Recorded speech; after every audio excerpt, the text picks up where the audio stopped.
Hello guys, അപ്പോൾ ഞാൻ അതാ പുതിയ വീഡിയോ ആയിട്ട് വന്നിരിക്കുകയാണ്. ഇന്ന് വേറൊന്നുമല്ല, ഒരു പയർ കിട്ടിയിട്ടുണ്ട്. എന്ത് പയറാണെന്ന് എനിക്ക് അറിഞ്ഞൂടാ, പേരൊന്നും എനിക്ക് അറിഞ്ഞൂടാ. കുറച്ച് വലിയ പയറാണ്. നമ്മുടെ സാധാ വൻപയറിൻ്റെയൊക്കെ ഒരു രൂപം പോലെ ഉണ്ടെങ്കിലും വൻപയറിനെക്കാട്ടിലും നല്ല വലുപ്പമുണ്ട് കേട്ടോ. വെള്ളത്തിലിട്ടപ്പോൾ ഒന്നുകൂടെ വലുതായതുപോലെ. എന്തായാലും നമുക്കൊന്ന് വേവിച്ച് കഴിച്ച് നോക്കാം.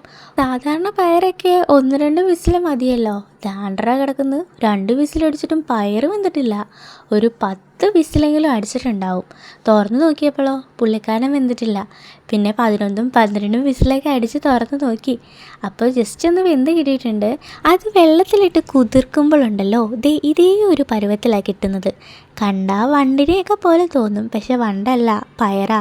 ഇതിൻ്റെ പേരെന്താന്ന് പോലും എനിക്ക് കറക്റ്റായിട്ട് അറിയത്തില്ല, പക്ഷെ കാണാൻ നല്ല രസമുണ്ടായിരുന്നു. അപ്പം ഞാനത് വേവിക്കാൻ വെച്ചത് നമ്മൾ വൻപയർ തേങ്ങയൊക്കെ ഇട്ട് കഴിക്കില്ലേ, തേങ്ങയും ഉപ്പും, ചിലർ തേങ്ങയും പഞ്ചസാര ഇട്ട് കഴിക്കും. അതിനു വേണ്ടിയാട്ടോ നമ്മളും ചെയ്തത്. അപ്പം നമ്മൾ തേങ്ങയൊക്കെ ഇട്ടാട്ടോ നമ്മൾ കുക്കറിൽ വേവിക്കാൻ വെച്ചിരുന്നത്.